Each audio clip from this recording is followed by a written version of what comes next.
If you've ever felt stuck in your head, spiraling in thought, when you wish you could just be present, you're not alone. On April 10th, I'm hosting a free online training just for Enneagram 5s called Stop the Thought Spirals. In this training, you'll learn why thought spirals happen and how to interrupt them. My simple, science-backed 3-step method to escape overthinking and how to shift instantly from endless mental loops into grounded presence. This free session will be held live in the community and space is limited. So visit the link in the description to RSVP and save your seat, and I'll see you there. Now on to the show.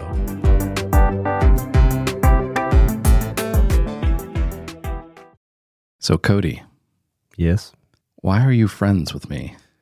God, so many times in my life I've asked that question in different contexts. And, I mean, the answer at this point is I feel like we've just known each other so long, we're more like family, so I can't get rid of you if I wanted to. That's right. Yeah.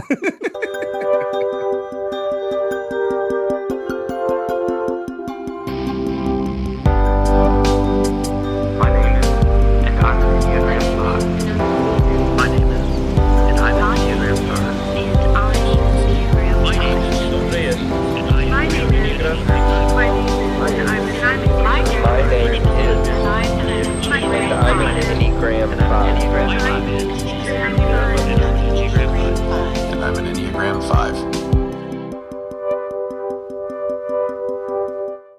All right, so friendship. Yeah. That one is a weird one for me. Yeah, definitely me too. For sure. What does friendship mean to you, Cody? We're just going right in the deep end. Right in the beginning. Okay. What is friendship? To me, it means putting my friends on the spot. Yeah. Making them feel awkward Yeah. and anxious. Having people you can throw into a mess and see what happens. People to entertain me. Yeah. I mean, obviously, if you ask me at different times in my life, I would say vastly different things, I think. But I think that friendship is something that I would define as two people who are choosing to go through life together regardless of the direction. And I say that because I was just talking about this the other day because I was saying, like, I don't think that two people have to be going in the same direction to stay friends long term. You just have to have the commitment both ways that you're doing it together anyway. You kind of defy those odds of whatever's happening in each other's lives because life always takes you in different directions. And so it's not allowing your friendship to devolve into proximity being the main reason you're together. You know what I mean? I think that's something that I've felt a lot in my adult years, but especially as I'm about to exit my 30s. I'm like at a place at this point where I just don't have, and I'm talking like close friend circle, not like acquaintance level or anything like that. We can talk about how we distinguish between Yeah, we'll get there. But if we're just talking about friendship, and the first thing that comes to mind is like good friends, and I think of I was just saying this the other day, I just don't have the internal resources or energy, or I do have it, but I don't want to use those resources towards people who are takers and not, we don't have the same understanding of this relationship, right? Like there's people in my life who I do a lot for, or I would consider as friends until it's the other direction. And then, actually, I guess we're not friends because I wasn't even remotely prioritized in your life in these decisions or whatever, And so I think of the best friendships are the ones where two parties are at least somewhat on the same page about what that actually is. Yeah. I think direction probably was the right word, but because I feel like we're heading in the similar direction, but we're on different paths.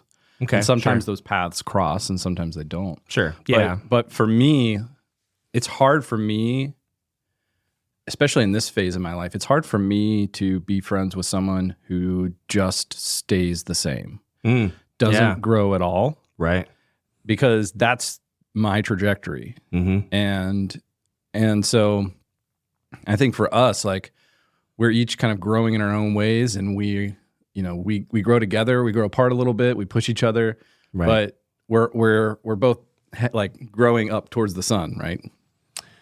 Yeah. Well, and I think too that And yeah, and I guess that's kind of what I was thinking. I was imagining in my head like people who have their own paths and they kind of cross. I guess you do kind of go in the same direction, because if we're gonna follow that metaphor through and keep using it probably past what we need to, I think that it does kind of paint a picture of how easily it is to outgrow other people and how it's okay to outgrow people. I think that it's such an important thing to allow ourselves to be okay with outgrowing people and not feel bad about it, because we do that with relationships, like intimate relationships, all the time throughout our life. So why would we not do that with also friendships? And in that same vein, I kind of think of the more that I'm kind of pulling it apart in my head as we talk about it, I think that it's kind of the same standard you would think of as like a healthy relationship of somebody that you would that you see yourself with long term, that you're going to marry them or whatever, right? It's like a romantic relationship. Like a romantic relationship is that you want the people in your life to push you to be better, to push you in maybe towards the direction of like what your goals are, what you're trying to do, and have people support you along that way or along that journey. And none of those things can happen if they're not. If what I said earlier isn't true, I think, showing up from both sides and when it's needed, I guess. I wanted to say in equal parts, but that's not necessarily true. I don't believe that friendship should necessarily be equal all the time, just like I don't think marriages are equal all the time. And so, yeah, I guess that's kind of where I'm at right now. Yeah, there was a quote. Let me see if I can find it. This is a weird way to phrase this. It's by Carl Jung. Jung? Carl Jung. Carl Jung. Loneliness does not come from having no people about one. What? I'm going to change the quote to make it make more sense. Are we sure that's the real quote? It doesn't have... No, it was a meme, so maybe it's not even a real quote, but I liked it, so I saved it. It's his quote attributed to Carl Jung on Facebook. Carl Jung. Carl Jung. Loneliness does not come from having no one around you, but from being unable to communicate the things that seem important to oneself. Oof. Yeah. Yeah. So when I think about friendship, it's, we look at those sort of concentric circles, where you've got the most intimate relationships in the middle, kind of moving outwards. That is what comes to mind with friends. Like really moving into that inner circle is being able to say what's on your mind, even if it's not polished. Yeah. Even if it's like rough and it's there's no judgment, but there can be pushback, which is great. Mm-hmm. But knowing that you are free to actually like say what's on your mind and not self-censor. Yeah. And it's because it's not binary, right? So there's a gradient there. And to the degree that you can do that more, I feel like the deeper the friendship goes. Yeah. And that's one of those things where I think when you're growing apart, one person's going further than the other, it usually shows up in those conversations where it's like, if I'm growing or I'm, discovering this new thing and I'm wanting to share that and the other person's not receptive to it, that's where I start feeling that separation, probably more than any other place. Yeah, that makes sense. I feel like we talked about that a little bit last season too. We kind of touched on it in an adjacent conversation. But yeah, because we've been through phases and seasons of that a little bit between us for various reasons since COVID, since we started this podcast. But I don't think it was until, and it's funny that you say that because it wasn't until after season 4 that like seasons 1 through 3 made me feel like I was a lot better at communicating what I was thinking or feeling like I could talk to you about specific things and we could have this conversation. But it wasn't until after season 4 that I felt like the podcast and that, but more importantly, that consistent like talking about heavier things, especially season 4 was a lot heavier and a lot more intimate. I don't think I could have done that in seasons 1 through 3. So sometime between seasons 3 and 4, I felt a little bit more like vulnerable and closer to you. But it was after season 4 going into this season, like between this whole year, I felt the closest to you that I felt since we were like 19, Yeah. But obviously so much better because I would not want to go back to my 19-year-old self or anything. Yeah, me either. But yeah, so I definitely feel that. I think it's because before we went into that season, at some point, a month or two before maybe, we had to have a conversation first, which was just like acknowledging kind of what had gone on between us. Yeah. And because we basically, there were a few topics where we just like, that was the no-go zone. You know, Right, we just yeah. neither of us brought it up. Sure. Like, you know, we didn't want to trigger anything because we can kind of keep this playground over here where we're happy and, Right. you know, joking and stuff, but just like, don't look over the fence. That's where the Terminator is. And you know, like they always say, like things don't go away on their own, and that is true to some degree. But the time where we didn't talk about it was actually, I think, very needed, at least for my part, because I was able to process my own stuff. But getting sidetracked. But yeah, all that to say, yeah, I think that there's setting not the expectation, but like kind of setting a new standard of where we were, getting on the same page, and kind of being like, okay, we're here now. Let's go from here and move forward. Was definitely very helpful. I'm curious for you, Cody, what is your criteria for moving from some of these outer circles to the inner circles? I think that everybody is in the neutral bucket, you know, like you're an acquaintance. I'm probably know your name. Definitely know your face. We've had a conversation or two, whatever that is. We haven't really hung out. You know, that's like the outer circle. And I'm going to just be straight up. The only way to get out of that outer circle is to first, you can't annoy me. I think it's easy to say that people can. I would say that at this point in my life, I give people the biggest chance to succeed when it comes to trying to be friends, because I used to shut people out pretty early on, whether they liked it or not. And I basically was just like, classic 5, build my dark, scary castle and a deep moat with a lot of alligators. And if you can get across the alligators, then sure, maybe we'll have a conversation, but you got to do that first. And so it was an uphill battle from the beginning, and it was just harder for people to be friends with me. And I always got these comments, especially back in my church days, where people would say like, I just didn't know what to think about you when I first met you because I couldn't read you and I didn't know what, you know, I even had one person tell me, they were like, my father was a, what's it called? A con man. And you gave me the vibes of kind of like him because I couldn't read you and you couldn't read him and he was a sociopath. And so it made me feel uneasy about you until I got to know you. And I used to hear variations of that kind of thing all the time. And it never really bothered me until probably until my 30s. I got through all of my 20s being completely fine with that fact. And then there's a certain point where I think every person, whether it's, you know, maybe it's your personality, maybe it's your the context of your life, your the history of your experiences that has led you to a place where like you tend to do these kinds of things. But like I was just so uneasy about people so much throughout my life, and for no reason, and I didn't really have a reason for it. And it was such a silly thing. But there's always this point in your life where you want to be known. And maybe, like I said, but history of experiences, things that led you up to this point, I think determines that at different points in your life. Some people hit it earlier, some people don't to do it till later. And I guess I was a late bloomer in this regard, because I feel like it was mid-30s where I was like, you know, what would be really great is if I had friends who actually know me and actually know my stupid quirks and love me anyway. And I think that it wasn't... I mean, honestly, it probably wasn't until I met Madison.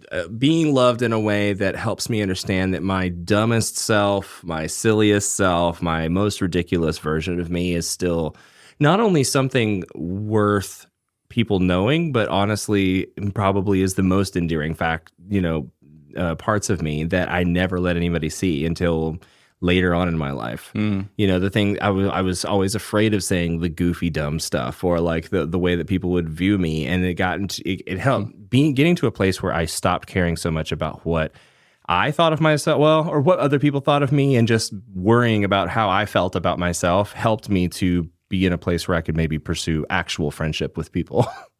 Because it wasn't until that point. It's just like what they say, you can't find, someone can't love you until you love yourself. It's kind of like that with friendships too, in some ways, I feel like, because the more I know myself, the more I understand and know kind of how love works is a better way to, it's a lot easier to create space in your life for people to love you when you know kind of what that is and like what that might look like.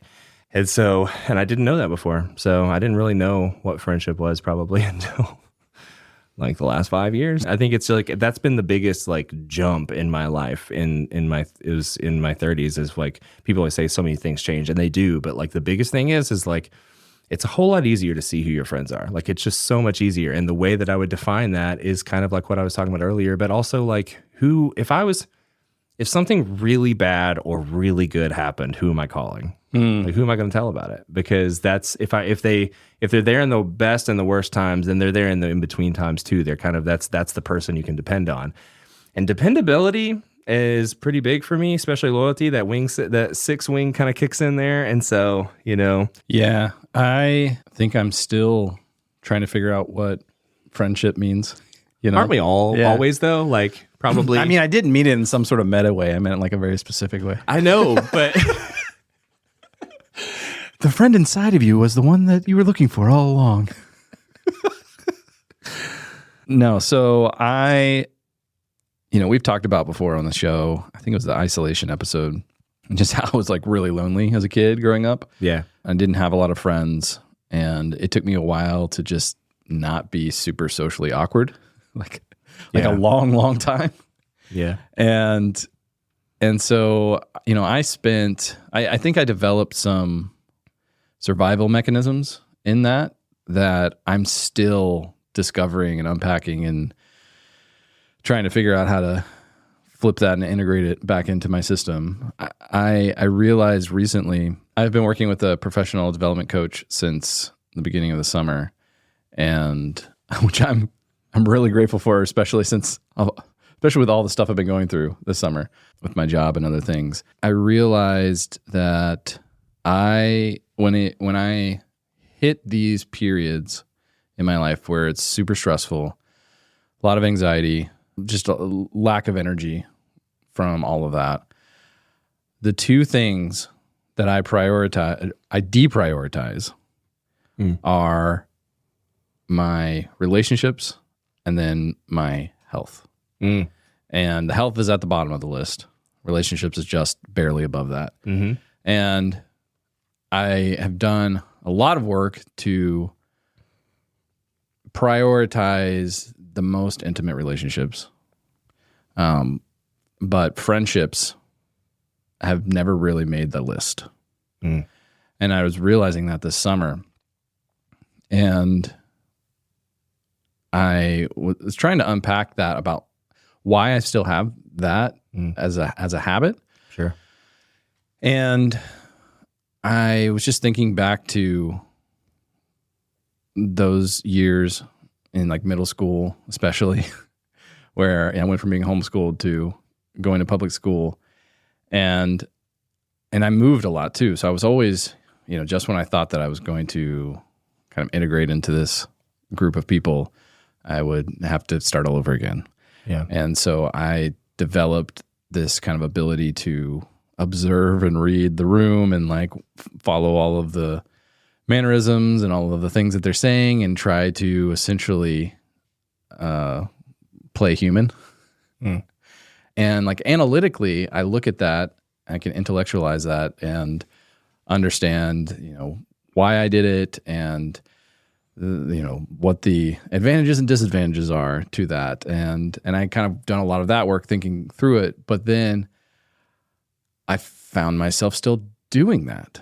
And I would be in different groups of people, and I would kind of just like only reveal certain parts of my personality or try to like play human, basically. It's always curated. Yeah. Right. And it's exhausting. Yep. And so what happens is I get into these modes of energy conservation, essentially. And that's one of the first things to get cut because it's, it's exhausting. But because of that though, the story that I've always had is like, I struggle making friends. I can kind of make acquaintances. Yeah. But I can't ever find those people that I can bring into the, more into the middle circles. And I every time I would think that I am doing that, or I found someone, then something would happen and it would go south. Right. We'll take a little detour real quick while you're on this. In your mind, when you think about the most ideal group of close friends, what do you imagine? Like you can use cultural references, TV shows, movies, whatever you grew up with. There's something in your mind that, from your childhood that you've thought about your whole life, probably like different versions of it. So what is it? Wait. Oh, I thought you were going somewhere with this. I am. I want to know. Oh no, you're genuinely curious. I thought you were making a joke. Okay. No, I'm not. I thought you were about to plug the community, the 5 community. That would have been a great ad. I know, right? By the way, Got Enneagram5.com / for our community /community and go to our community and I'm gonna put some music here. Okay, there's an answer to this question. I need to get my brain back on it to figure out what it was, because there's a specific TV show, and every time I watch it, I have that feeling of I wish my life were like this. Ooh, okay. But I can't remember which one it is right now in this moment. Okay. It has to do with a group of friends. I know that much. Yeah. Do we go through all the shows I know you love? The OC. How I Met Your Mother. Well,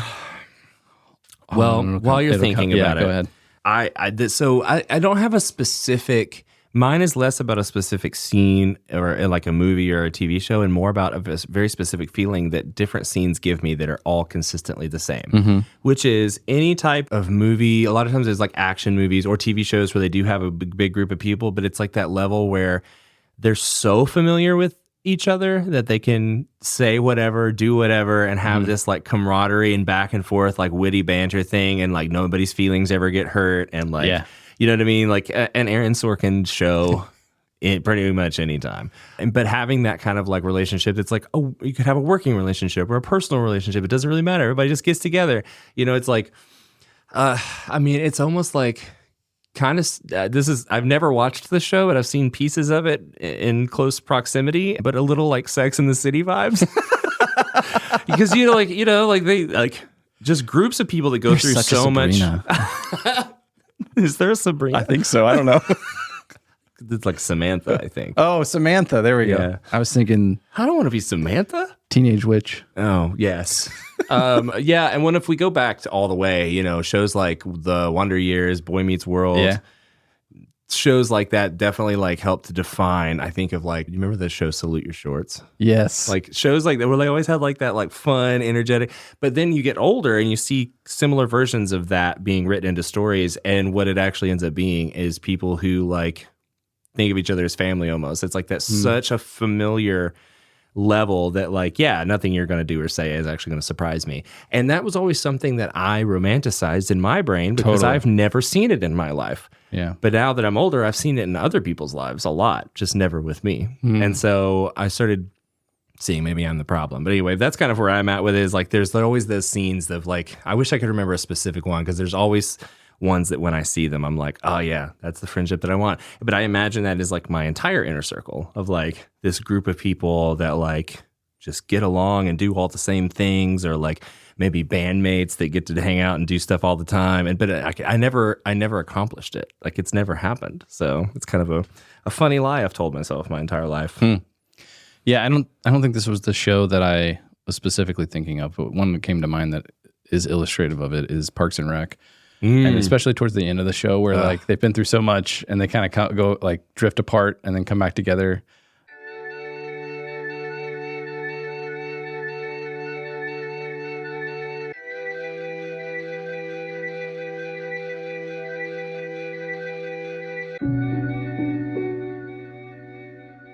As an Enneagram 5, I approach friendships with caution, depth, and intentionality. I value meaningful, thought-provoking conversations over surface-level interactions, and am super selective about who I let into my inner world. I prefer quality over quantity, and my friendships are very few, but each of them very deep.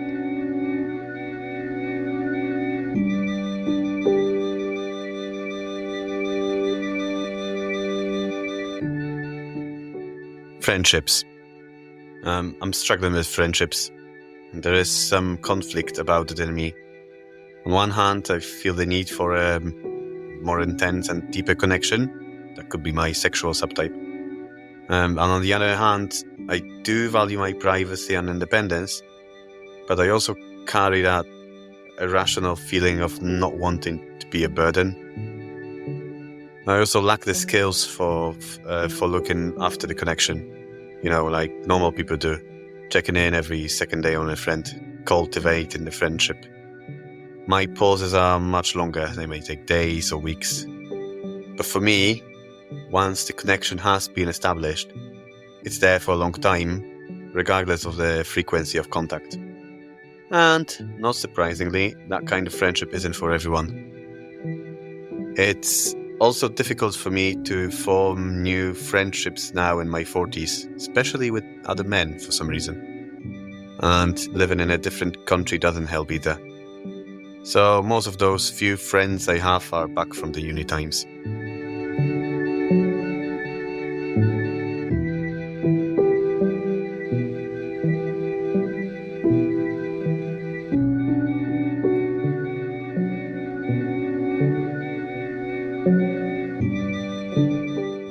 I was never really that close to anyone in high school.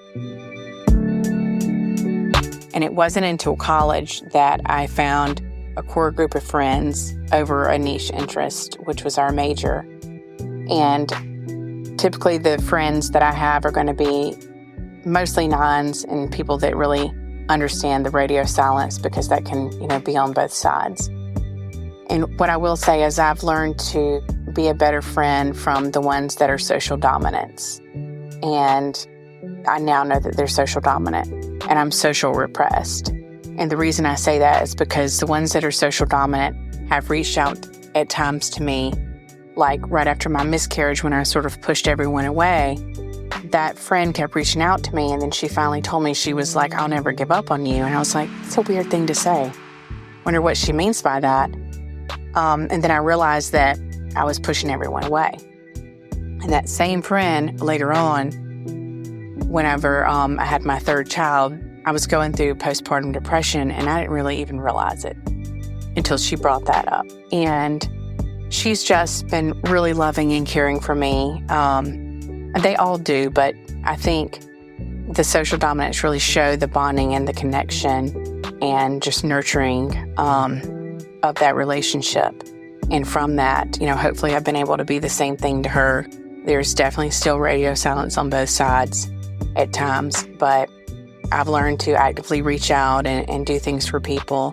And she, remember her birthday and things like that, that really just doesn't even cross my mind as people even caring about, because I don't care. But I've learned a lot from that. So besides my spouse, and the 3 really close friends, I would say that's kind of my core group. There's something about the people who see you, and to your point, yeah, they accept you in your totality, but also they know how to be there for you when it counts, Right. in the way that means the most to you. Yeah. Yeah, not just being there for you, but being there for you in your language and in your context. Yeah. Yeah, and there's also something to be said for just going through shit together. Right. Yeah. That's really where those bonds are formed. Mm-hmm. Yeah. So I kind of going back to what I was saying earlier, if I can remember, because we went on a big tangent there. Sorry. Yeah. So friendships especially always get cut when it comes to the energy calculus. Mm-hmm. And I had the story that I just don't fit in anywhere. And because that's what I was feeling like when I kind of go to these different groups or meet different people, where there's this sort of initial, there might be something here, but the more they get to know me, the more that they will think I'm weird or not want to spend time with me or whatever. They might find me amusing at first or like a novelty, but once they get to know me, they're not gonna feel that way. Yeah. And I don't know if I ever really said this consciously to myself, but it was this underlying thing that came out in all these different ways. Yeah. And I was just unpacking that a bit. And my coach said something along the lines of like, what would it look like if you showed up fully as yourself, no matter what, like no matter what group you're a part of? Yeah. What would that look like? And do you think that would push more people away from you? Do you think that would draw more people to you? And like, what is the evidence in your life, that when you fully show up as yourself, are people drawn to you or are they pushed away from you? I'm just like, oh, shit. Because what I'm realizing is that story was just something that gave me an excuse to not engage. Right. And feel that, and push through that anxiety and actually be vulnerable with a group of people that I haven't really built a ton of trust with yet. Like, that's really what it is. Yeah. And so, I've been practicing some of that more, where I will, on a regular basis now, just send little text messages to people that aren't in my daily orbit. Because that's the thing, is like, if you're not in my daily orbit, you basically don't exist. Like, I just get tunnel vision. Yeah. And so being intentional about sending out just a text message and something that at least is just a little bit vulnerable. Mm-hmm. And man, I have just seen, like, that's been a game changer for me. I bet. To having people, especially because what it's doing is it's breaking down all of those stories that I tell myself about how they'll react before I send it. Yeah. And I'm like, I'm thinking like, oh, they're going to think this is weird because I haven't talked to them in a while. Or, they'll probably come back with some sort of snarky comment or something like that. But like, everyone's like, oh man, thank you for reaching out. I've been thinking about you too, man. How are you? I was one of those people. Yeah. Yeah. and to see it from the other side, it's, I kind of knew what you were doing by sending me a text that was like that in that tone. But I was so appreciative of the text, and also not only acknowledged what you were doing, but acknowledged that I wanted to do the same. Like I've wanted to do that too. I've wanted to be the one that reached out and said, just to say, hey, appreciate your existence in my life, right. And, think you're great. And so, I responded, like I'm sure everybody else did, just kind of responded in kind and said the same kind of similar things. But I've tried, my version of that is whenever anybody says, I love you, I say it back. Because I didn't do that even as recent as like not that long ago. People say, but it's weird because, before that, I probably only told like my immediate family that I loved them. Like, it was weird for me and my brother to say we love each other outside of the context of the family unit. Yeah. Like, that's how like off-putting it was almost. And that's something that like maybe a smaller step than reaching out and texting people, but is something, it's the sentiment of it is there that somebody says something nice to me, somebody tries to be vulnerable with me, I reciprocate with vulnerability. I don't acknowledge and appreciate the vulnerability. I just reciprocate with the same vulnerability. And I've been trying to do that in regular conversations as well. If somebody wants to open up to me, then I try to be a safe space for that vulnerability, while also being like, okay, my turn. Like, I can be vulnerable. Like, it's okay to take this risk. Like, just try it and see what happens, And that's kind of the inner narrative that's been happening for me, that's trying to overcome the same narrative that you have, and had at least, that, oh, if they really know me, like, they're not going to like that. They're not going to want to be in my life or be part of that mess, or whatever the subconscious narrative is. My conscious narrative in that context was always, oh, well, they can't like, I think I talked myself into thinking I enjoyed the back and forth of being able to filter myself. I think I enjoyed having that control. And a lot of that definitely comes from being in churches, evangelical circles. Sure. Because like you have to, or you could lose your job, depending on what it is. And you can't just say whatever you want or be whatever you want, or you immediately get in trouble for it. And I got in trouble a lot. So both as a child, as an adult, working for churches, both sides of it. And so it's kind of hard for me to talk about this and not bring that component up. But it's a tough thing to try to overcome that narrative and choose to be vulnerable. Not just as a 5, but I think anybody, just everybody has their own different version of it. But yeah. Yeah. And, I'm glad you brought that up actually about church, because we talked about this on the community episode. And this is similar, adjacent topic. Yeah. But that is another thing that I had been longing for. And we've talked about that. What does community look like outside of church? Because that's really the only model of community that I had ever known, and maybe with a semi-community feeling from certain jobs that I've been in. Yeah. But how do you get that? And church is a poor model of community anyway.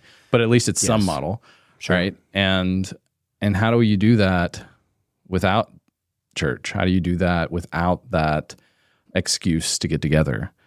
And I think I finally found something. Yeah. Yeah. And it's crazy because I actually, it almost feels a little culty sometimes. Sure. But it's just because there's ritual involved. And anytime there's ritual, there can be sort of emotional baggage for me. Sure. Yeah. And but I can push through that and kind of bring myself back into the moment because I've gotten so much from it. And so I'll just say it out loud because I've been talking around it. It's a big deal now. No, I've been doing ice plunging. Yeah. And it's so funny because I always made fun of the people who would do that and like post on social media about it. Yeah. I'm like, that's so stupid. And I'd watch like Huberman and the podcast on cold exposure and all of the health benefits because there's a ton of them. And but I still just wasn't in it. But I had to get to this point where I was just looking for something. And right around the time I had that conversation where I was talking to my coach about it, I run into an old friend or acquaintance. He was probably more in the acquaintance bucket. I would consider him a friend now. But he had said, oh, hey, there's a group of us who meet out at the creek, every Saturday morning at 8 a.m. And we jump in the cold water together. Do you want to come? I'm like, you know what? I will. Yeah. And I'll try it. And I did it, and it was amazing. Because the first thing we do is we do some meditation, just kind of center. Mm-hmm. And then we do the Wim Hof breathing, which is like 3 rounds of 30 full breaths where you breathe all the way in and just kind of let it out. Mm. And then on the last one, you breathe all the way out and you hold it for as long as you can, like deflated. And I've gotten all the way up to like 1 minute, 20 seconds. Wow. Which is good. Cool. Yeah. And then you take a big breath in and hold that for like 15, 20 seconds and like squeeze while you're doing it. Yeah. And then you just kind of let go and relax for a little bit and then do a second round and then a third round. And there's something about that too, that couple of extra seconds of not taking the breath where that like, this is just my body panicking. Yeah. But I'm okay. I know I can take a breath when I need to. Mm-hmm. I can go a few more seconds, and just doing that on a regular basis, just the psychological component of that is, I've noticed a difference, like for me, especially with anxiety. And so anyway, then after we do the breath work, we go and we have these like cattle troughs. So we could only do it in the creek up until like mid-May because then the water got too warm. Oh, yeah. And so then we moved to just like going downtown.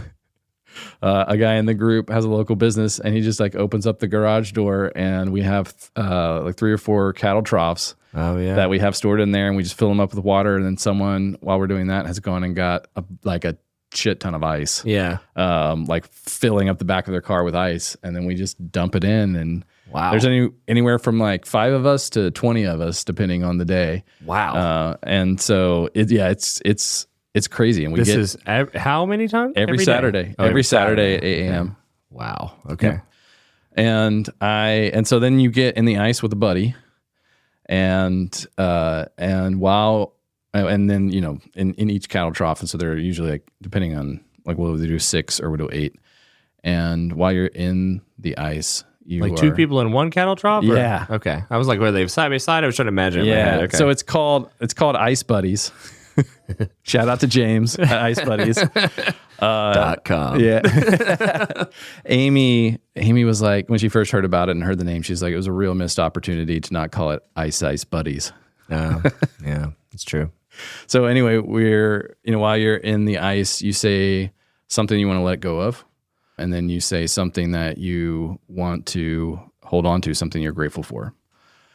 And it's a simple ritual, and it's transformed me in ways that I hadn't expected. The first time I did it, afterwards, I felt so good, physiologically, that I'm like, okay, I got to do that again. Yeah. But I also felt this almost kind of spiritual connection. And then as I started showing up every week, I went from mid-May until a couple of weeks ago. So this is, until the end of August, I made everything every single Saturday. Wow. And And then it was Amy's birthday, and then we went out of town. So I missed 2 weeks. But then I went back again this last Saturday, and it's I miss it when I'm not, when I don't go. And we're in a WhatsApp group, and I see everybody posting about it. I'm just oh man. And there's a lot of stuff, a lot of benefits that I've gotten from it. But on the friendship side, it's been a really interesting exercise for me to show up. And at first I was very uncomfortable. And one, I didn't know who I was in the woods with. I had no idea. Yeah. I didn't know any of them except my one friend who invited me. You didn't know what was going to happen when you got down to the I creek. know. Yeah. I'm like, what's happening? Yeah. Am I going to get baptized? Am I going to get murdered? Why are we all in these white cloths? Oh God. And so, I didn't, but as you kind of go through this ritual, you're getting to know the people around you, and that, especially that moment when you're in the ice, it's a very vulnerable moment. Yeah. And then another thing that happens when you do the cold exposure is it boosts your oxytocin, which is the bonding hormone. And so we're doing something hard together, even if it's just, a few minutes at a time. But it's hard. It's hard to sit in that ice for multiple minutes, especially when you get started. I'm a little more used to it now, but every time still, it's just a shock to your system. And then your feet and your hands freeze. But there's something about going through that together and choosing to go through that. It's the people who show up to do that on a 8 a.m. on a Saturday, there's a filter there. That's if you're the type of person that would do that, we at least are on that level. That's true. You know? And it means that we have a common starting point. And there are people in the group that, I probably, it's been a great exercise for me too, because I did prejudge them. Just, based off of the type of person that they were and maybe the way that they were acting when I first met them and stuff like that.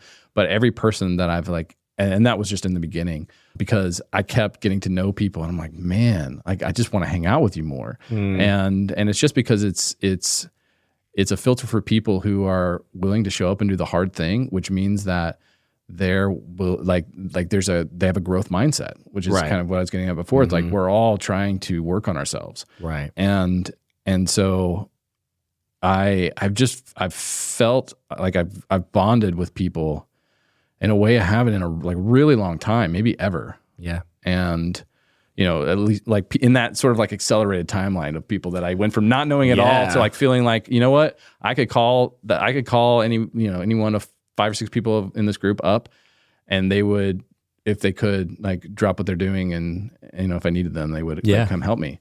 And it's weird because if you kind of step back and look at it, it's okay, I met them once a week a few months ago. Yeah. That doesn't make any sense. But there's an accelerated bonding in it of, just that little bit of vulnerability, that little bit of doing the hard thing together once a week. After a while, man, you just form these bonds. And I've noticed probably 6 weeks into it, I'm like, I don't have that craving anymore. That there was something about it that was satiating that part of me that was just really yearned for community. Yeah. And I'm experiencing it. And so it's really cool. That's cool. I've learned a lot about friendship from that too, of practicing when I show up, just acknowledging the stories, letting go of them, and just letting myself be me. And then as much as I can, minimizing all of the post-analyzing of the me being me. Yeah. But the more that I do that, the more people are drawn to me, and the more I'm able to show up and be vulnerable and connect, and then and then get to know them. And every time, all of the preconceived stories of how I thought that they would perceive me or how I perceive them, they're like proven wrong every single time. Right. And so, after like 4, 5, 6 times of this, you're like, okay, I'm starting to get it now. Yeah. I made this way harder than it needs to be. Mm-hmm. There are definitely certain people that I will click with over others, but I was the one making myself the outcast. I wasn't being pushed out. Sure. Yeah. And there was a safety in that for me. And there was, it was, like I said, it was an excuse. It was an excuse to not do the hard thing and be vulnerable. Yeah, I've definitely had the same experience, probably just different content, but same experience in terms of trying to get to a level with people that I didn't know was possible because I didn't know how. And I also had a hard time imagining what that would look like. So like kind of just piggybacking off what you were just saying, I think that it's so hard to overcome that block where I judge myself on what I think people are going to think of me, right? If I am my true self, whatever that is. Like, yep.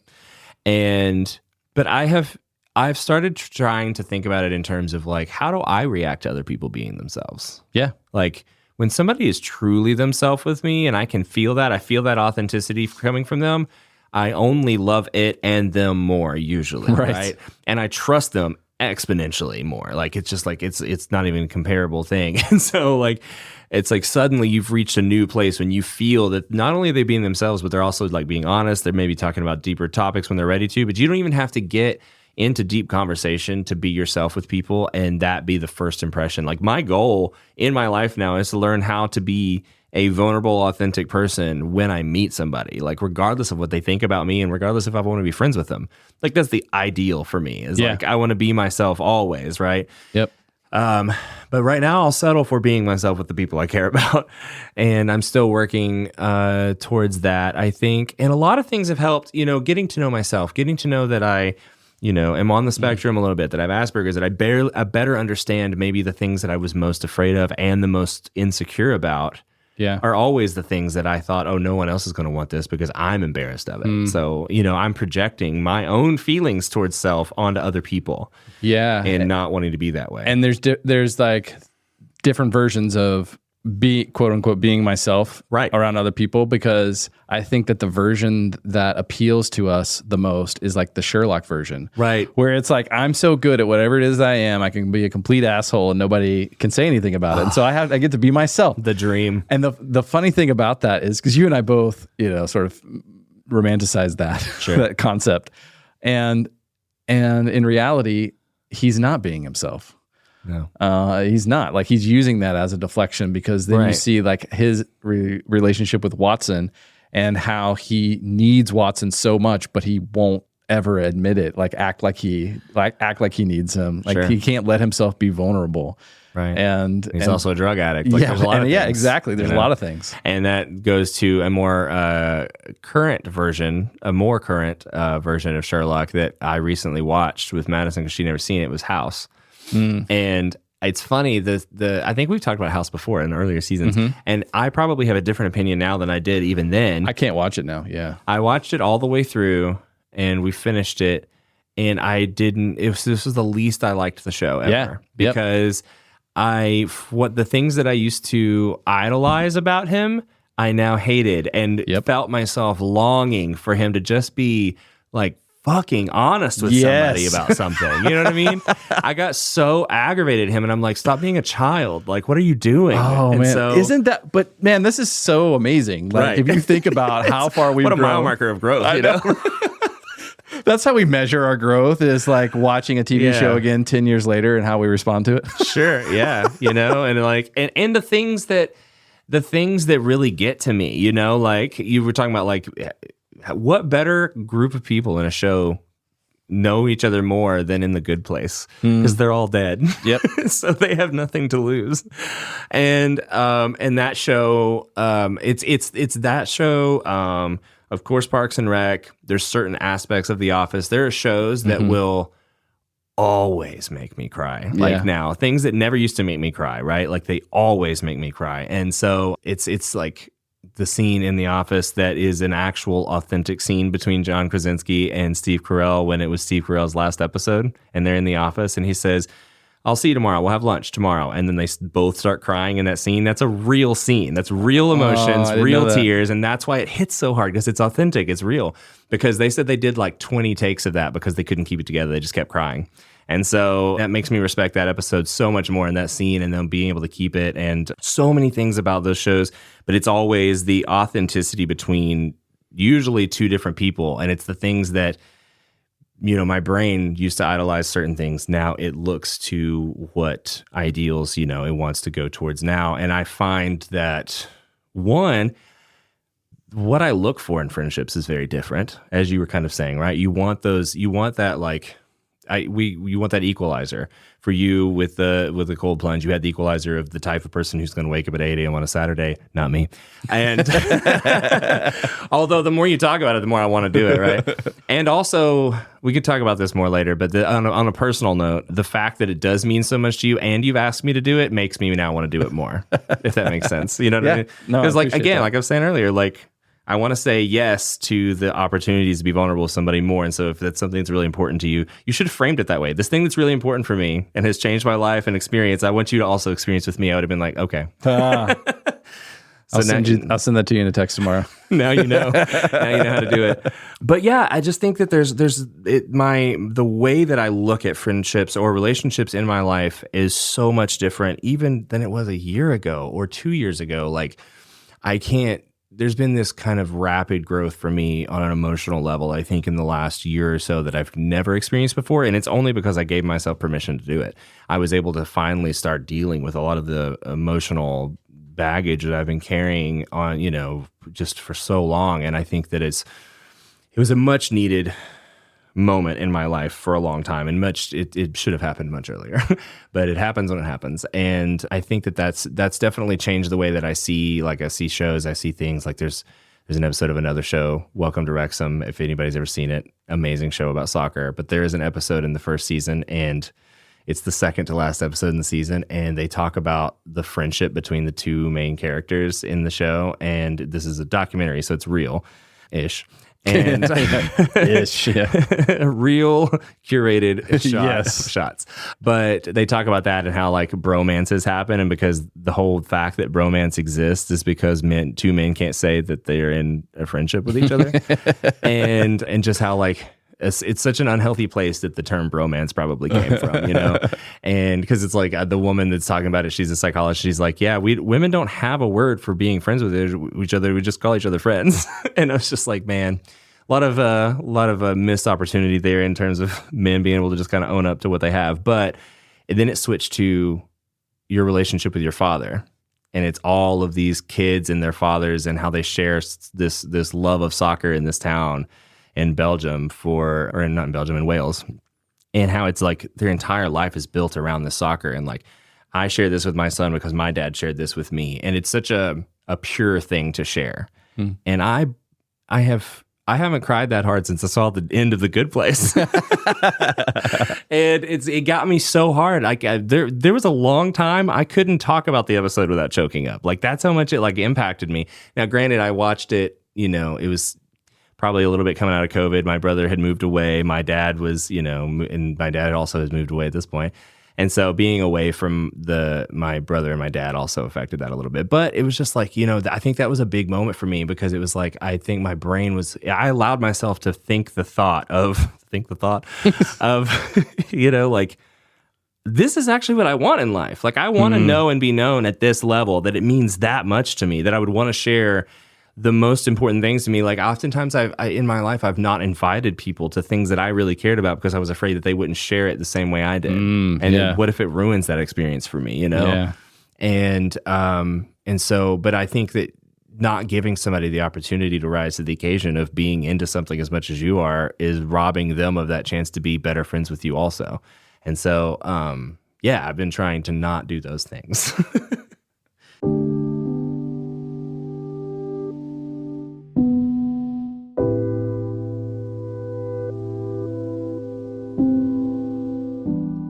Prioritizing friendships can be a challenge because I naturally gravitate towards solitude and introspection. Socializing is draining. However, I do recognize the importance of connection, so I do really try to make an effort to nurture the relationships that truly matter.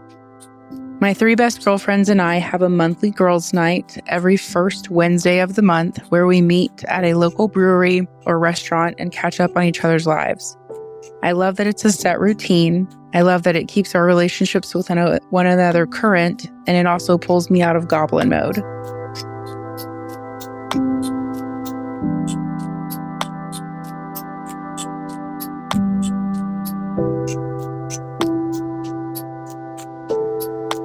As a 5, making friends has never really been easy. Ironically, Friends is my favorite series of all time, but I think I lived vicariously through their friendships, being healthy or unhealthy. That's, I suppose, up to interpretation. I really only had one best friend as a kid.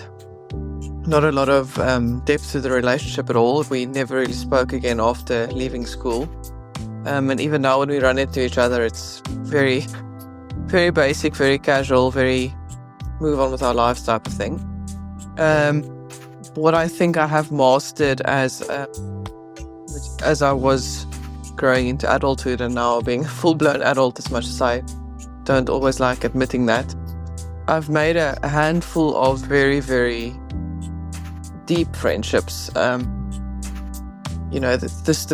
soulmates, the platonic soulmates, or whatever you want to call them, are in my life. My ride or die friends are there. Any one of them I can phone in the middle of the night and say, help, we need to go and buy a shovel and dig a big hole, and they'll do it for me without any asking too many questions.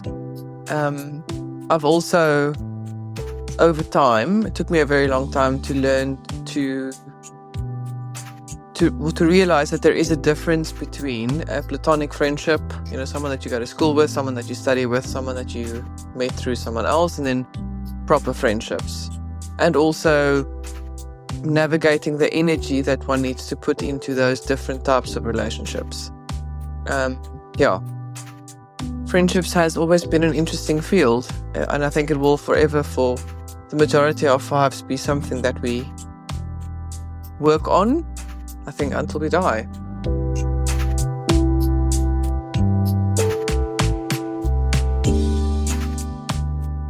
Another aspect that also affected a lot of my adult life with friendships is how easily you can be dependent on like substances to make you a friendlier person. Okay.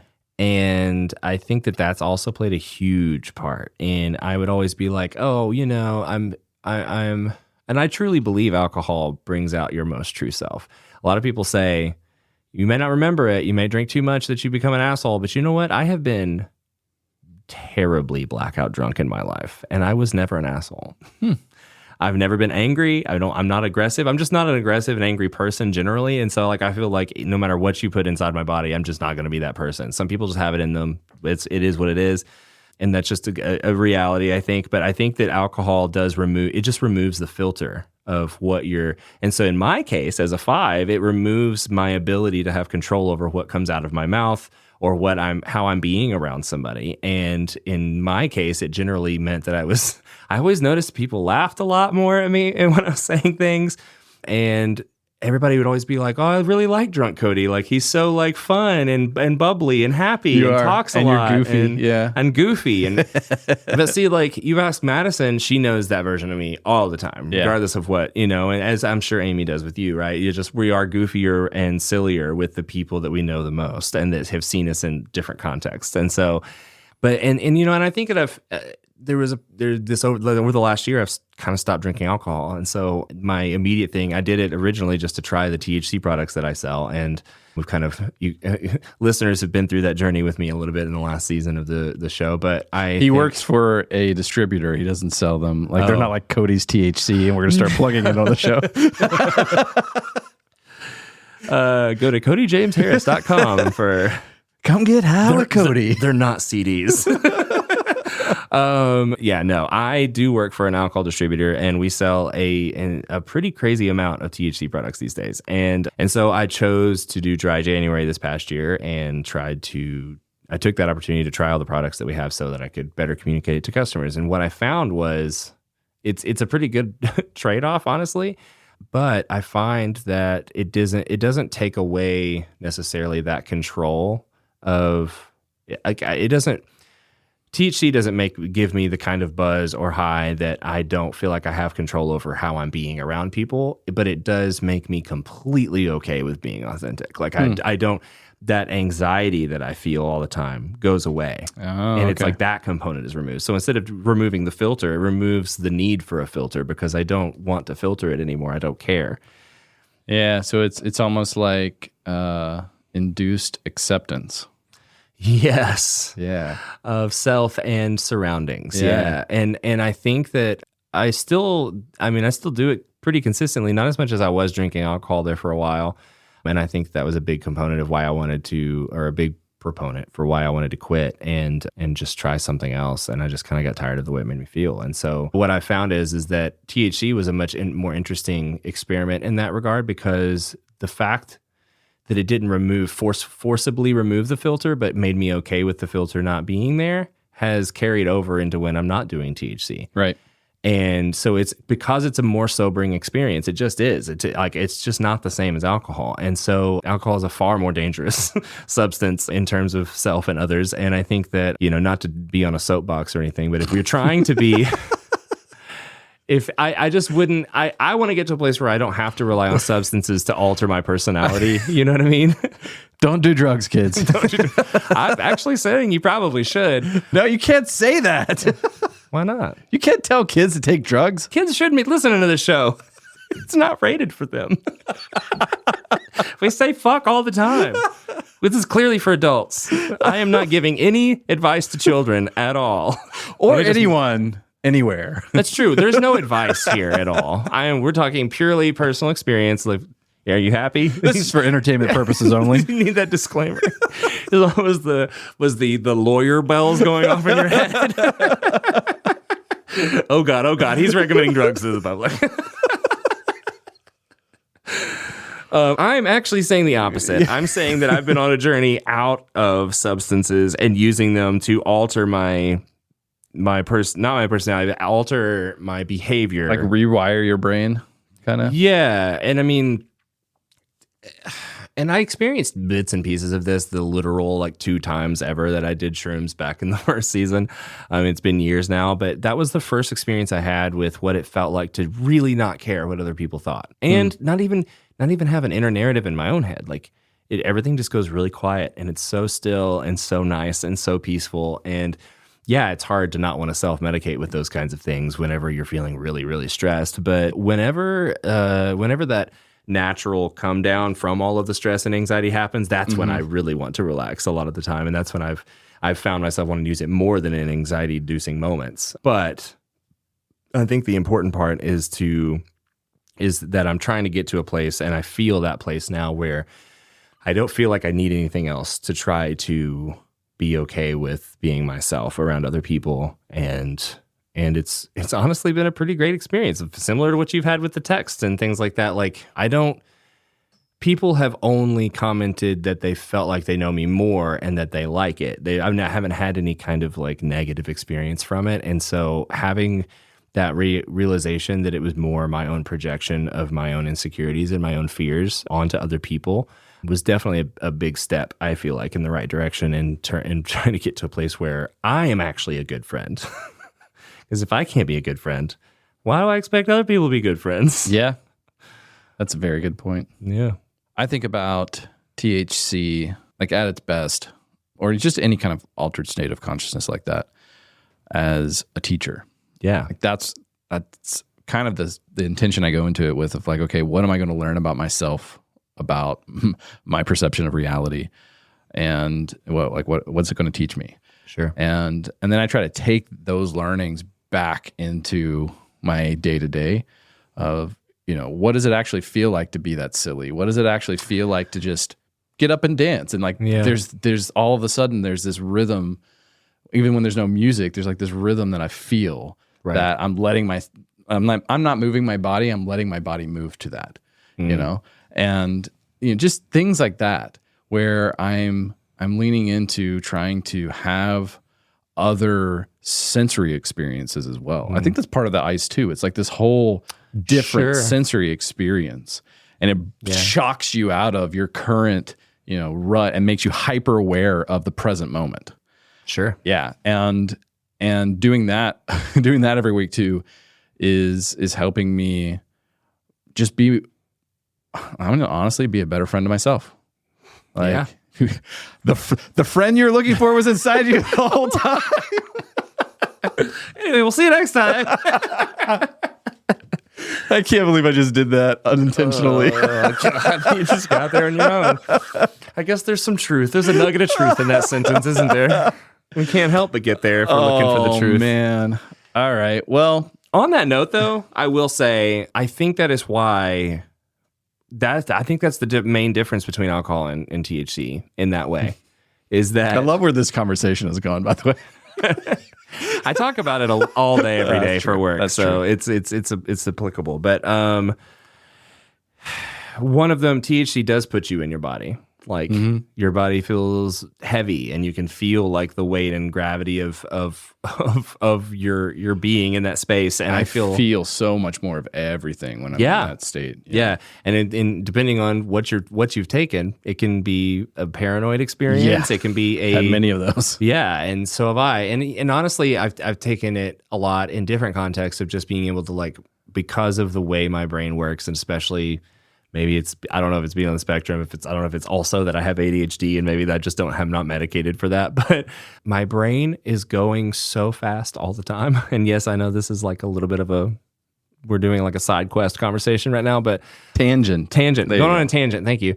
But it has helped me to be more reflective in times of stress or anxiety when I need to focus. I need to think through like solutions on what I'm trying to deal with right now. How do I fix this? And THC's been wildly helpful for that, or CBD or whatever. Just like something that like slows your brain down just a little bit. When like it's a lot better than probably taking like not Ritalin, but I don't know anything about drugs. the new thing, not the new thing, newer than Ritalin that people have been on for the last 20 years for ADHD. So now you're making recommendations on new drugs. Prescription drugs.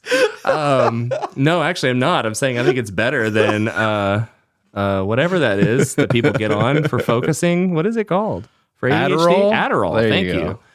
I feel like it does a little bit of that. It helps me like hyper focus on something without being like too out of it, and I can just like slow down a little bit. So in that way, the things that I have felt and learned and noticed the strong kind of contrast of differences between alcohol and THC, I have been able to take that out of that experience and say, even when I have nothing in my system at all, I'm fully sober, I still want to have those same experiences and move kind of beyond that in terms of like, I don't want to be dependent on a substance to feel or be a certain way. I want to be that way on my own. And alcohol doesn't allow you to do that. It just doesn't. And so, I think it's been a really interesting growth experience for me in terms of realizing what life can look like without any substances in my life. And not being afraid of that in terms of like now not being at war within myself of being this person that I definitely want to be my own true self while not having the security of a substance that like forces that out of me, Yeah. So back to friendships. Yes. And I will say this, on looping back into this, I think that it's something that the narrative that is, I think the core part of why I have always held back from friendships is actually because of I love talking about TV shows and characters and movies, and why I originally loved House, and why I love Sherlock or any character like that who's like the smart one who's just can't relate to everybody because of how much he knows. The superiority. And like he doesn't need anybody. Right. He can be fully independent. He's fine being by himself playing his violin in the office while tripping on opium. He's totally okay with it. He doesn't give a shit. But deep down he does, right? And but we see what we want to see in those situations, I think. Yeah, which busts the myth that fives are too independent to need friendships. Right. Right. And I think that like House is a perfect example of a character that just is the epitome of that. Yeah. Pretending like you don't, like convincing yourself you don't need anyone, and going to such length to prove that to yourself that you just end up pushing everybody away. Yeah. Yeah. Yeah. It's such a silly myth, because we tell that to ourselves on a subconscious level, because consciously, as fives who know lots of things, we know that it's fundamental, it's intrinsic to being a human. Connection is. Well, and we pride ourselves in being competent and capable. Right. And so part of that is like, well, if what you're doing makes me feel vulnerable, I can lean into, my strength, which is being capable. And that's how I convince myself that I'm capable of not needing anyone or anything. Plus, I mean, I've also had the subconscious narrative of like this story being played in my head of how vulnerability is weakness anyway. Yeah. And maybe it's partially being a five, partially being, male in America and getting the negative sides of society a lot, where it's like I didn't see my dad cry until I was an adult. And it's like not having a lot of examples of people. Like, my dad is definitely a person who's like me a lot, right? We look alike, we're the same personality type, we have a lot in common. And I knew that from at the core of who I was, I knew that from a young age, that I'm a lot like my dad. Like, it was a conscious thing. And my brother even more so. And I don't think I've ever seen my brother cry. So like, it's like you grow up in certain households, you grow up in certain contexts where, like, was it okay to show feeling? Was it not? Like, when I was really, really little, my parents thought I had no sense of humor. I can't remember if we've talked about this on the podcast or not. Apologize. Yes. Okay. Yeah. I think we have. So yeah, apologize. I think it was the family episode, maybe. Yeah, maybe. But it still applies in this episode, in this conversation of like feeling like being vulnerable, feeling emotion was kind of, emotionally beaten out of me, I guess, in the sense that like it was made clear it wasn't okay to feel these emotions. Granted, from my parents' perspective, it wasn't them trying to make me not feel things. It was making them, they thought I needed a sense of humor. They didn't think everything got to me and I took everything literally. It would have been great if there was Asperger's diagnoses back then. But because they did not have the tools afforded to them to know what was going on. But I think that it's taken a long time for me. I've never been the person who thought that guys shouldn't show emotion, or that it's not okay to go to therapy, or it's, like all these things that are like taboo from generations before us and Gen X, all the way down to Gen X, especially, like, you don't go to therapy unless there's something wrong with you or something. And it's just these conversations around, but it's all these conversations around trying to find and be your authentic self. And these are tools that are, afforded to us to be able to use to try to get to that place. But if you come from a background and a society too that kind of makes you feel like, and it's easy to feel like this as a five, I think, where it makes you feel like it's not okay to feel those feelings. If it's not okay to feel feelings that make you vulnerable, that you don't have control over, because then the lack of control or the lack of filter makes you feel vulnerable. And I think that I misinterpreted the feeling of vulnerability all the time to be like weakness or out of control, or the antithesis of what I saw myself as in my own head as a five, and as the character that knew everything and was the Cody in my head was the cool-headed type who in a crisis could hold the shit down, right? And I think I am that person. But I can be that person while also going, oh my God, at the same time. Like, I can still I can validate my own feelings and still be the person that everybody can depend on. Like, that doesn't have to be, that those two things can live simultaneously. I think there's also a fear too of, if we let ourselves choose to be interdependent, we might realize how dependent we actually are, or we might become dependent. Like, there's a fear there. Like, if we let ourselves feel, then, the good and the bad, maybe we will become dependent on the feeling that we get from these relationships. And then what? Then we're really vulnerable. Right. Yeah. Right? Then somebody has the power to hurt us. Right. Yeah. Or the power to make us feel smaller, or make us, Feel anything. Yeah. Yeah. And And that sounds pretty Man. terrifying. Yeah. Yeah. I think that's an illusion of control we have, 100%. though. You know, people make us feel things anyway. Yeah. And so I definitely relate to that feeling. I've definitely felt that feeling. And just saying it out loud, I'm like, when you're saying it, I'm like, yep. Definitely felt that. And that's kind of the feeling I think I've been trying to overcome for a really long time on an unconscious level. But yeah.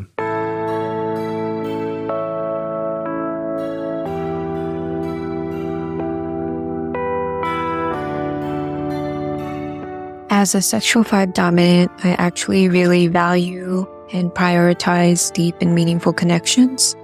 And so I do prioritize friendships, but I only prioritize them if I feel that connection with someone that I know is something that I'd like to continue building. It's not always easy to find that. I do thankfully end up finding it, at least 1 or 2 of those types of friendships in any new environment that I might find myself in. But I do struggle with relationships that don't continue to get deeper, or relationships where, due to distance or other physical limitations, will actually not go beyond the initial few interactions. And although I know that if the connection is strong, that I can always restart with that person, it's difficult to actually let go in the time where I'm not able to hang out with that person. And some of this may have to do with attachment styles as well. But overall, I feel like I crave more depth and intimacy, even in just friendships, than maybe the average thrive because of my sexual dominance. And it's not just over anything. Like, they have to sort of be interested in the same things that I'm interested in. And then it's a very beautiful relationship.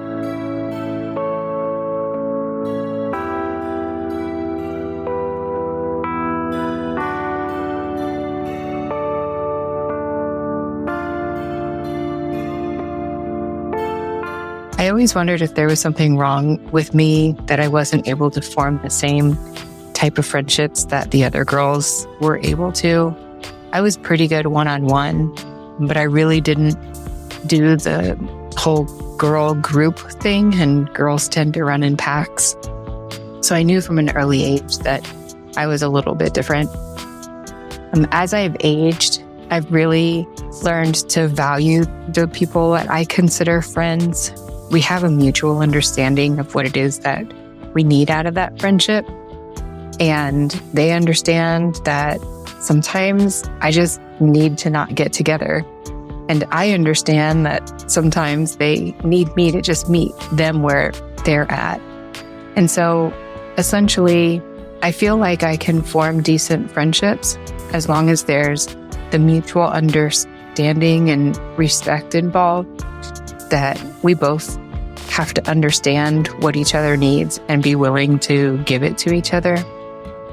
I'm not really good with drama or gossip or anything that, gets wrapped up and involves a whole ton of people.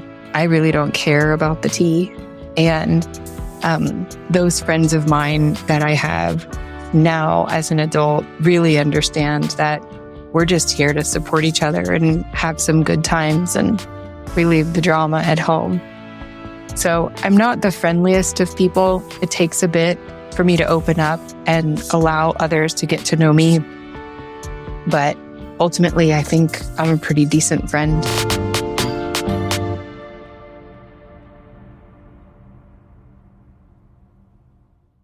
All right. So to kind of sum up some of the things that we've been talking about, we are not too independent to need friends. Yes. We tend to convince ourselves that we're the oddball in the group and that we don't really fit in. And really that's because we are afraid to be vulnerable, afraid to be ourselves. And the more that we be ourselves, the more we actually do fit in. The more people accept and come to want to be around us. Yeah. And the more confident we feel, the more that happens. So if you're looking to start fostering more friendships as a 5, some of the things that we talked about was join some kind of club or group, something that has a filter like we talked about there, like whether it's doing something crazy like showing up at 8 a.m. Or to jump in ice, or like run club, or something that has some element of getting you out of all of your just pre-programmed stuff and going through it together with someone else. I'm trying to force myself to learn pickleball. Yeah. I'm trying to get a group of people to do that. So yeah, that's tough. Yeah. I would love to join once my Achilles heals. Achilles heals. You didn't hear yourself say it, but I did. I know. Anyway. Now I can hear in my head as Achilles heals. So yeah, there are things like that. And I think that's a good kind of practical step, making a habit out of scheduling regular like check-ins with people that are outside of your daily orbit. Well, and like we were saying earlier, shared interests, like sharing your interests with other people and inviting them to be able to come in there. Because I feel like not just the surface level ones, but the ones that really mean something to you. Something that really means something to you, not the test interests. Right. I should say that for all the 5s out there. Yeah. We all have our list of things. We're like, this is our little weather balloon. We're going to see what people think of us. And I think just on that note, I will say this. This is just a kind of a little one-liner that I just thought of. I think a lot of this is driven by, and I think sharing your interests is part of this, is we're so afraid to, we think that we're afraid to create space for other people in our lives, but we're actually afraid of is being open to people creating space, allowing us to create space in their life for us. Am I trying to say that? I had it in my brain. That was a really good one-liner there. I already knew that I lost it in the middle. We're going to make a t-shirt. We have to make a t-shirt. Someone please. Oh my God. I'm going to have to take that out because it is a good line. No. Okay. So what you're trying, no, we have to leave that in. What you're trying to say is, I think. I was almost there. You're so close.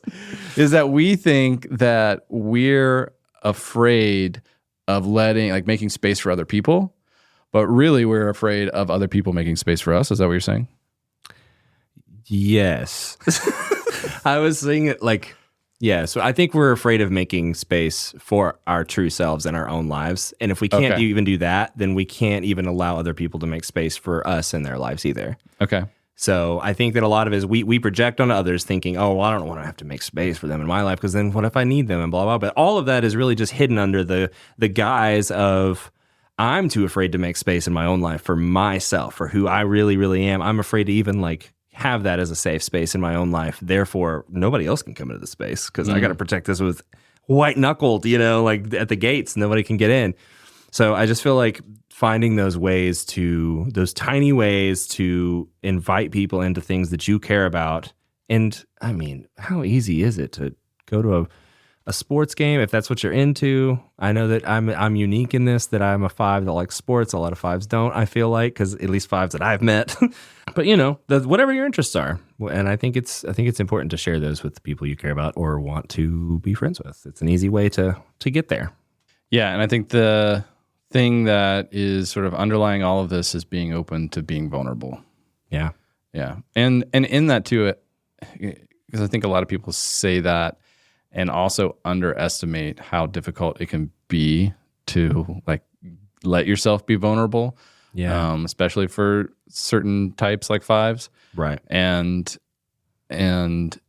it's not going to come all at once. And so it's important to be patient with yourself as you work through this, because it's, I'm just realizing these things at 37 years old. Right. Yeah. And I know that. And we don't know it all. Yeah. And I know that there are always going to be more layers. Yeah, to for it. sure. Well, and I think, and also saying that if this sounds scary to you, because it does to me, maybe maybe we should also say too that it's completely okay to have boundaries against those things and to make those known to the people in your life that you have those boundaries, that if you need space to recharge, if you need space to get away, like I think that that's still okay. You know what I mean? Actually, that's a really big part of being vulnerable, because we also tend to, like, we set boundaries, but we set them internally. We usually don't tell people about our boundaries. Yeah. And it's because we're afraid that if we share that we have these boundaries, then we won't be accepted. Right. Right? Yeah. And so that's a big part of it too, is setting boundaries and also communicating those boundaries and letting it be okay. Right. Yeah, for sure. I think that one of the things that I struggle with the most when it comes to trying to connect with somebody one-on-one is active listening. I'm so bad at it. I know.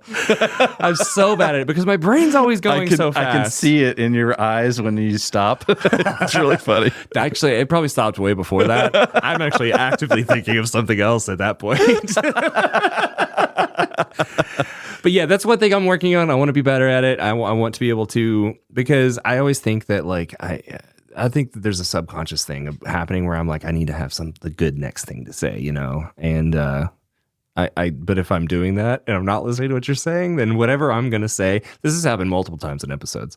It doesn't mean any, I don't even know what I listen back and I'm like, what was I talking about? Like, I was clearly not listening to this conversation. And so, I would say, like, that's a great way for sure to practice building intimacy in a small way, is active listening, because you're allowing space for the other person, like we were talking about, but also you're not thinking of the next thing. You're allowing yourself to actually absorb what they're saying and feel a real connection with what they're saying, and not be holding yourself to your own standards of whatever perfection or greatness you're trying to be in a conversation. Right. And so that there's a level of humility that comes with that. Yeah. And you touched on something there I think is important, is that active listening takes away our own sort of control of the conversation, but our own feeling of vulnerability, because what we're really doing is we're trying to make sure that we have something to say by the time this other person is finished talking, right? And we want it to be somewhat articulate so that they think we're competent and they think that we're intelligent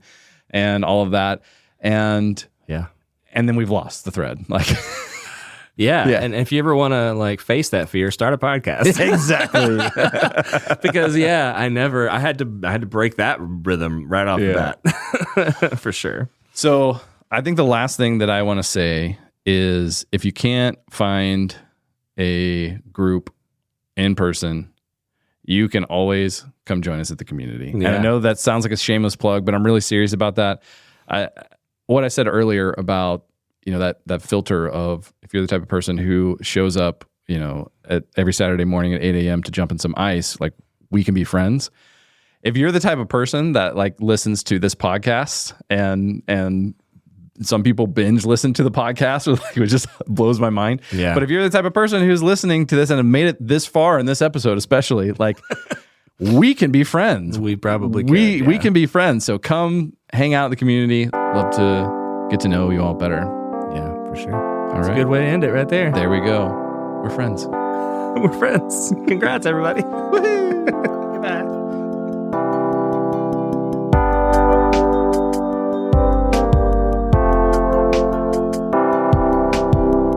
Hey, it's Cody, and I wanted to say thank you for listening to this episode. I also want to give a special thanks to our community members who shared their voice with us. If you enjoyed this episode and you're the type of person who likes helping others, would you do us a favor and share it with other people like you? If you found value in this conversation, they will too. If anything in this episode has resonated with you, or if you have any further thoughts or questions, I want to invite you to join our community of other people like you and continue the conversation at Enneagram5.com.